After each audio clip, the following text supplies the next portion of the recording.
Good very good morning to all the students. आज हम chapter 16 start करेंगे। 16 chapter का नाम है द लाइट। आप अपनी बुक खोलेंगे। सबसे पढ़ने से पहले मेरे पास बुक नहीं है तो मैं फ़ोन में जो भी आपने इमेज सेंड की है मैं उससे स्टार्ट कर रही हूँ। आप जब भी मेरा लेक्चर अटेंड करें मेरी बुक अपनी बुक साइंस की सामने रखिएगा और जिस पैराग्राफ से मैं स्टार्ट कर रही हूँ उस पैराग्राफ पे ध्यान दीजिएगा। लाइट नाम का चैप्टर है। लाइट मीन्स होता है प्रकाश। प्रकाश मीन्स होता है, आप ध्यान दीजिएगा कि लाइट के बारे में हो सकता है मैंने आपको कुछ पढ़ाया भी हो। मुझे शायद याद आ रहा है कि मैंने आपको कुछ पढ़ाया था, बट स्टार्ट करते हैं शुरू से। Nature of light. Nature of light का मतलब ये है कि लाइट किस तरह का नेचर रखता है। देखिएगा ध्यान से। Light is a form of energy emitted by a luminous object such as sun, star, torch, candles, ETC. Light क्या है? एक एनर्जी है, ठीक है। एनर्जी है दैट लुमिनियस। लुमिनियस का मतलब होता है जिसके पास खुद की एनर्जी का सोर्स हो। इमिटेड बाय एन ऑब्जेक्ट, जो क्या करता है? एक ऑब्जेक्ट थ्रू इमिट होता है। और ऐसे लुमिनियस सोर्स कौन कौन से हमारे इस टाइम पे? सन है, स्टार्स है, आपके टॉर्च है, कैंडल्स हैं, etc. Next line. For thousands years people try to understand the true nature of light. Thousand of year से पीपल्स क्या ट्राई कर रहे हैं स्टैंड करने का कि लाइट का नेचर कैसा है। Later it is proved that light is a form of energy which affects the eyes in such a way as to produce the sensation of light. Light क्या है? एक एनर्जी है। लेटर इट इज प्रूफ, कुछ समय बाद क्या हो गया? ये प्रूफ हो गया that light is an form of energy. Light क्या है? एनर्जी का एक फॉर्म है। विच अफेक्ट्स द आइज, जो हमारे आइज को इफेक्ट करता है। इन सच वे, किस वे में? To produce the sensation of sight, जिससे हम क्या कर सकते हैं? अपने दृष्टि का सेंसेशन मीन्स साइट मीन्स देखना, हमारे अंदर ऐसा सेंसेशन आ जाता है जिससे हम देख पाते हैं। इट इज अ, आपने जो फोटो भेजी हो इस तरीके से भेजिए कि मुझे क्लियर दिख नहीं रहा है। Which makes it possible for you see things. ये क्या है? एक तरह की एनर्जी है जिससे हम क्या कर सकते हैं? अपने आंखों से चीजों को देखने के लिए पॉसिबल हो पाते हैं। If the light without would not here, if the light would not be here, अगर हमारे पास लाइट ना होती, we will not be able to see anything, तो हम किसी भी चीज को देख नहीं पाते। Light comes from the nearest star to us which is sun. Light कहाँ से आती है? सबसे हमारे नियरेस्ट स्टार से आती है जिसका नाम क्या है? Sun. Sun is the main source of light for us. Sun क्या है? हमारे लिए मेन सोर्स है लाइट का। Sun is 14 millions away from us. Sun क्या है? हमारे पास से आपके 14 मिलियन km क्या है? दूर है। Light travels at a very fast speed, और इस डिस्टेंस को लाइट क्या करती है? बहुत ही फास्ट स्पीड से कवर अप करती है। Next paragraph. Sunlight covers the distance around the 1496 million kilometre in just 8 minute and 20 seconds of time. Sunlight क्या करती है? 1496 मिलियन किलोमीटर के डिस्टेंस को 8 मिनट एंड 20 सेकेंड्स में ही क्या करती है? कवर अप कर लेती है, ठीक है। Therefore we can calculate the speed of light, इसलिए हम क्या कर सकते हैं? स्पीड ऑफ लाइट को कैलकुलेट कर सकते हैं। Scientist also measure the speed of light which is 3 into 10 की power 8 metre per second which can also be written as 30 lakhs metre per second. जो आपकी स्पीड ऑफ लाइट है वो 3 into 10 की पावर मीटर पर सेकेंड के form में लिखी जाती है, और इसे हम एक तरह से और लिख सकते हैं 30 lakhs metre per second. Sir 30 lakhs नहीं है,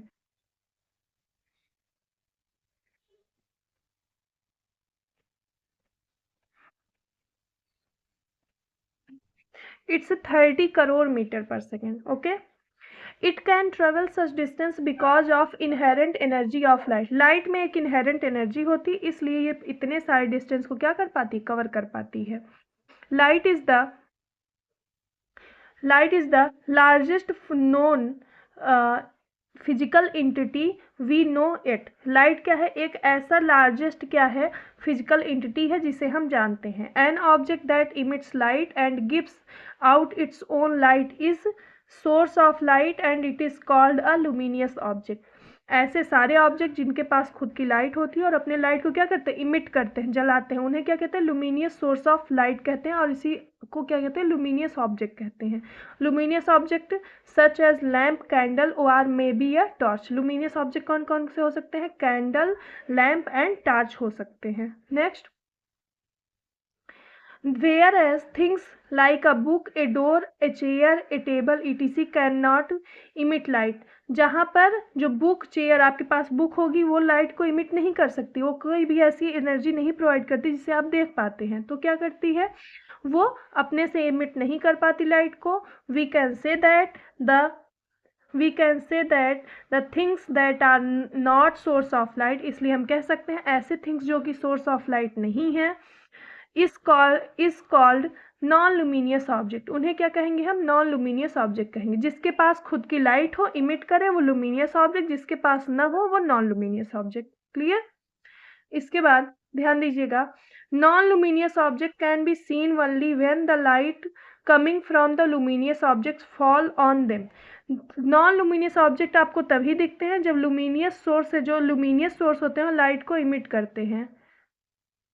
luminous side, non-luminous object that can be seen only। non-luminous object हमें तभी दिखते हैं, the light coming from a luminous object fall on them, जब luminous object से light emit होके non-luminous पे fall means गिरती है। ठीक, right now for us, इसलिए हम जानते हैं the biggest source of light is sun, कि biggest source क्या है लाइट का, sun है। today we can store the light energy in forms energy source from the sun by using solar cell panels in batteries, and later we use it as the source of power। आज हम energy को, light के जो, light से जो energy मिलती है, सन से जो एनर्जी मिलती है, उनको सोलर सेल में और पैनल्स के थ्रू बैटरीज में भी क्या कर सकते हैं, स्टोर कर सकते हैं, और उसके बाद जब भी हमें ज़रूरत हो उसको हम एनर्जी में, करंट में आपके चेंज करके उसे यूज़ करते हैं। It is true that we can manufacture artificial light also. यह ट्रू है कि हम मैन्युफैक्चर कर सकते हैं आर्टिफिशियल लाइट को।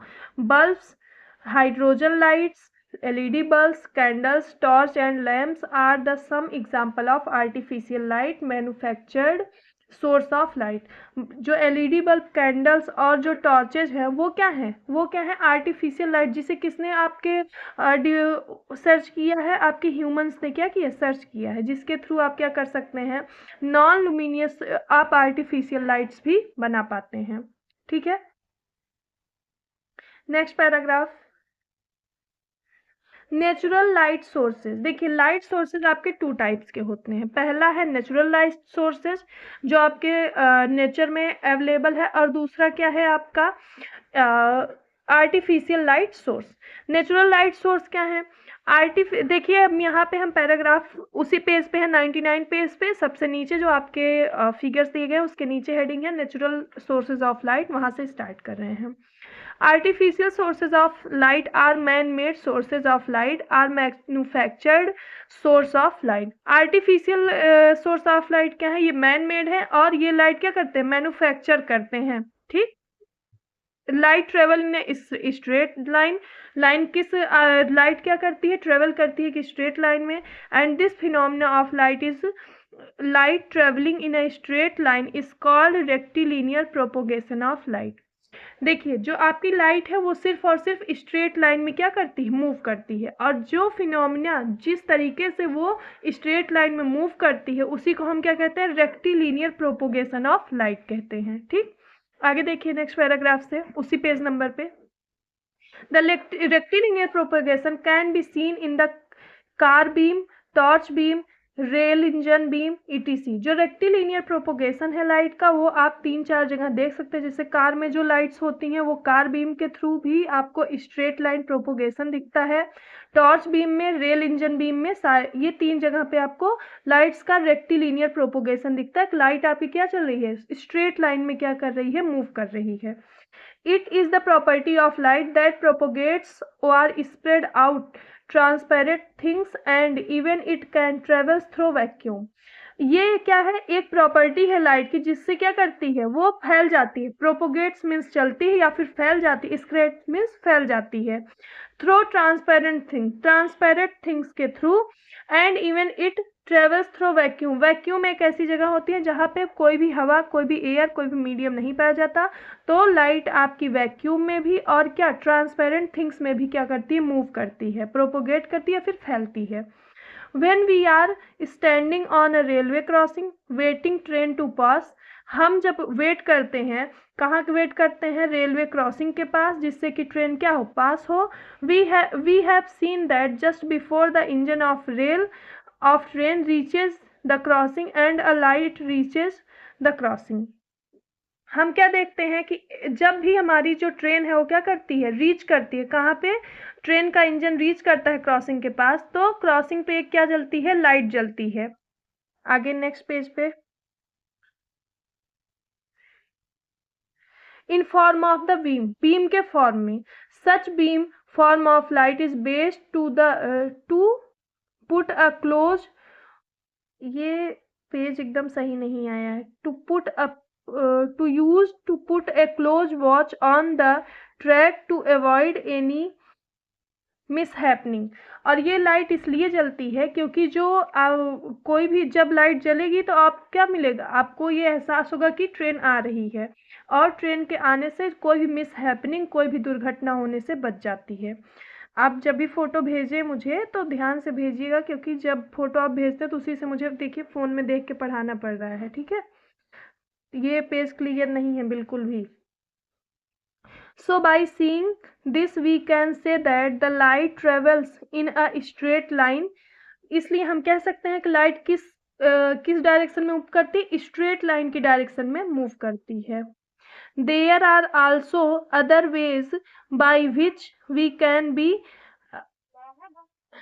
assured that the beam of light travels in a straight direction। इसलिए हम यह भी कह सकते हैं कि जो बीम ऑफ लाइट है वो किस डायरेक्शन में मूव करती है, स्ट्रेट डायरेक्शन में मूव करती है। Next is reflection of light. Reflection of light को आप देख लीजिए इस तरीके से कि रिफ्लेक्शन ऑफ लाइट क्या है। रिफ्लेक्शन ऑफ लाइट में मैं आपको कुछ चीज़ें बता दूंगी, नेक्स्ट लेक्चर में आपको बताऊंगी रिफ्लेक्शन होता क्या है। पहले हम रिफ्लेक्शन के बारे में पढ़ लेते हैं। हेडिंग है reflection of light.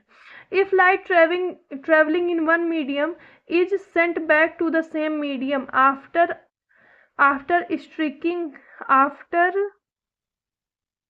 striking a second medium is said to be reflected। देखिए इस पैराग्राफ बिल्कुल भी क्लियर नहीं है। इसके कहने का मतलब ये है कि जब कोई लाइट एक मीडियम से आती है और दूसरे मीडियम, मान लीजिए आपका फोन क्या है, दूसरा मीडियम है, इस पे क्या करती है, पड़ती है और फिर से वापस चली जाती है, तो इसी को हम क्या कहते हैं, रिफ्लेक्टेड कहते हैं, ठीक। In simple words, when the light falls on a highly polished smooth surface, एक सिंपल वर्ड्स में कहें कि जब भी लाइट आपकी हाईली पॉलिश, बहुत ही अच्छे से पॉलिश की हुई सरफेस पे पड़ती है, and return to the same medium, और उसी मीडियम में वापस चली जाती है, it is called the reflection of light. तो इसी को हम क्या कहते हैं, रिफ्लेक्शन ऑफ लाइट कहते हैं। That polished and smooth surface called as mirror, उस पॉलिश और स्मूथ सरफेस को हम क्या कहते हैं, मिरर कहते हैं। Reflection of light helps us to see most of the things around us. Reflection of light से हम बहुत सारी चीज़ों को अपने आसपास देख सकते हैं। आगे देखिए, reflection of light by a surface depends on the nature of the surface. जो रिफ्लेक्शन है लाइट का सरफेस पे, वो उसके नेचर पे डिपेंड करता है।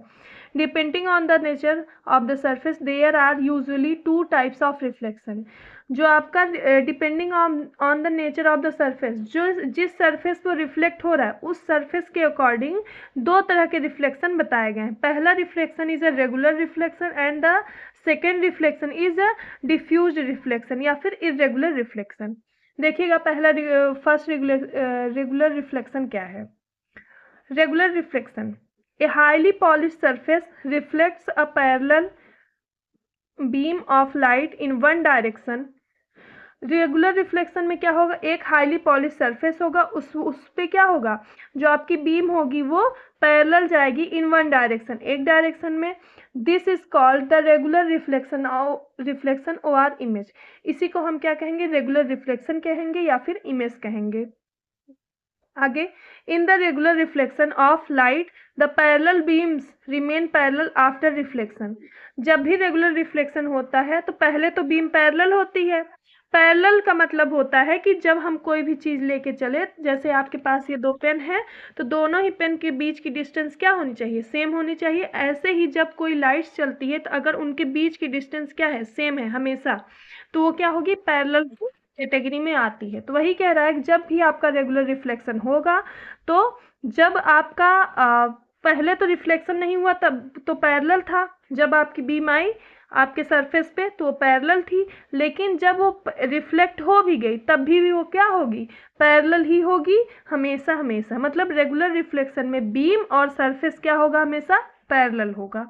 नेक्स्ट इज रेगुलर और diffuse reflection. irregular, an irregular surface reflects a parallel beam of light in the different direction। एक irregular surface हो, surface का surface क्या हो, irregular हो, इस पे जब भी कोई लाइट पड़ेगी, कोई भी पैरेलल लाइट पड़ेगी, लाइट हमेशा पैरेलल पड़ेगी। अगर रेगुलर होगा तो पैरेलल ही रहेगी, और अगर इरेगुलर होगा, इरेगुलर रिफ्लेक्शन हो जाएगा तो लाइट क्या हो जाएगी, रिफ्लेक्ट होने के बाद डिफरेंट डिफरेंट डायरेक्शन में क्या होगी, स्कैटर्ड हो जाएगी, फैल जाएगी। ठीक है, आगे देखिए, this kind of reflection is called diffuse reflection. इसी तरह के रिफ्लेक्शन को हम डिफ्यूज रिफ्लेक्शन कहते हैं। In irregular reflection of light the parallel beams do not remain parallel after reflection.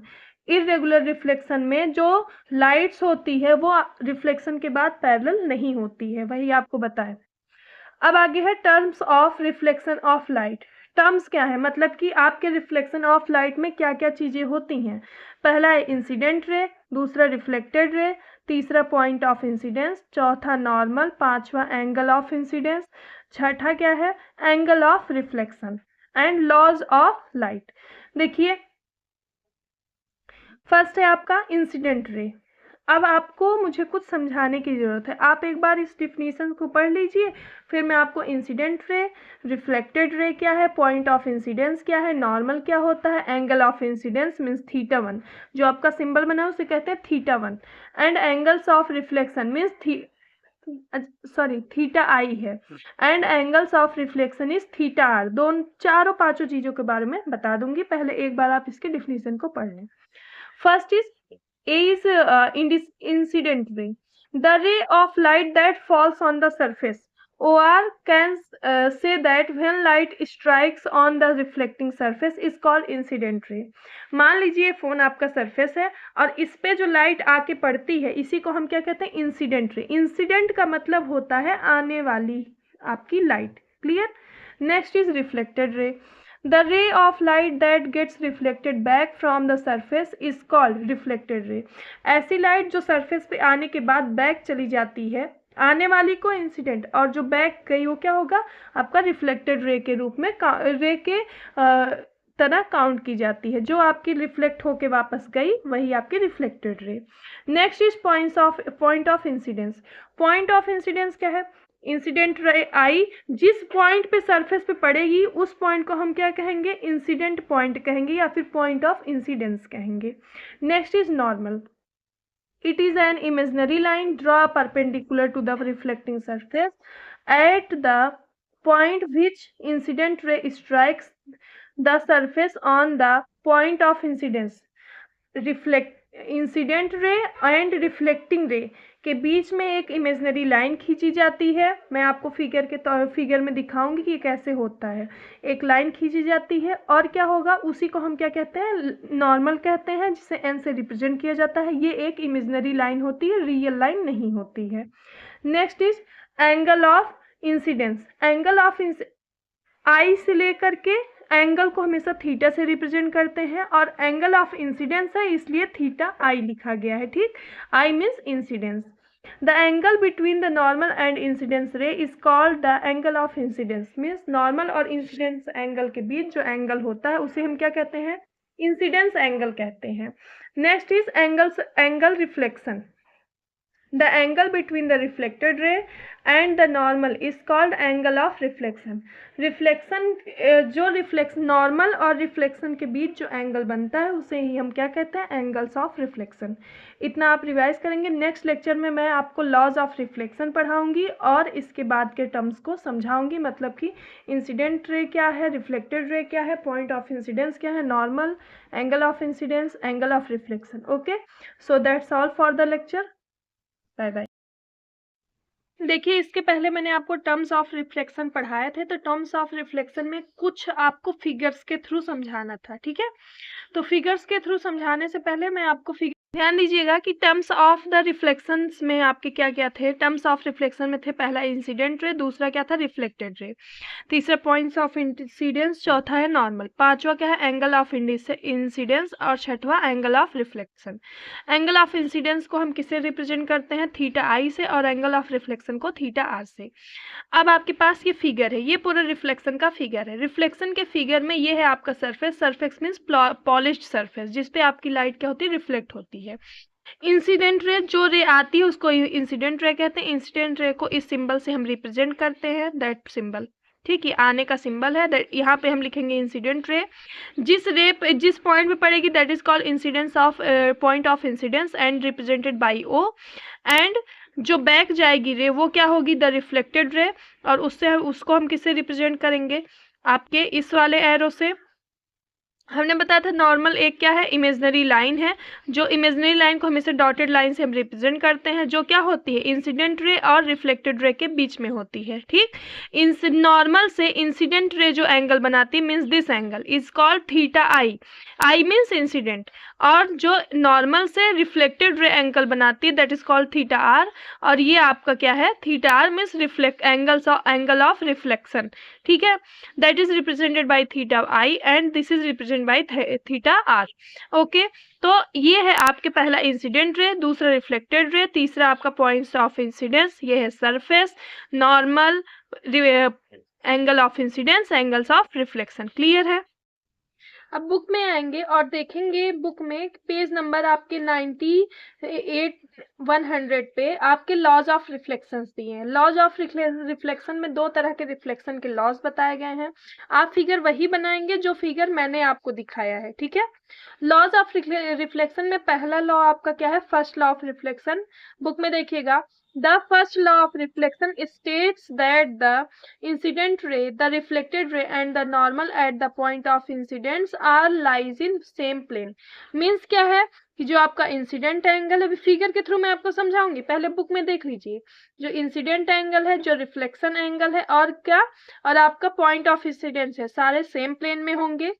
Next, second law of reflection, the angle by which a ray of light is incident and the surface will be always equal to the angle at which the reflection of surface, ठीक है, from in above image we can say that angle DOA and angle DOB is equal and theta I is equal to theta R. ठीक है, इसका मतलब क्या है, आइए copy पे देखते हैं फिगर. इसमें पहला लॉ क्या कहता है, जो आपका इंसिडेंट रे है, रिफ्लेक्टेड रे है एंड पॉइंट ऑफ इंसिडेंस, ये किस प्लेन में पाया जाएगा, एक ही प्लेन में पाया जाएगा. That is the first law of reflection.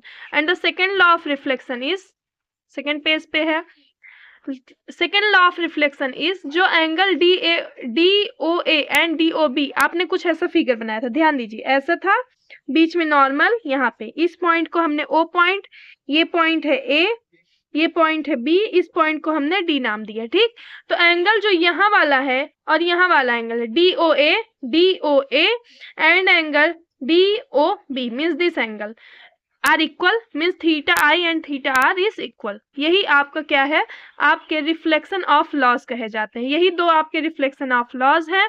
First reflection law क्या है, first reflection law is incident ray, reflected ray and point of incidence are equal.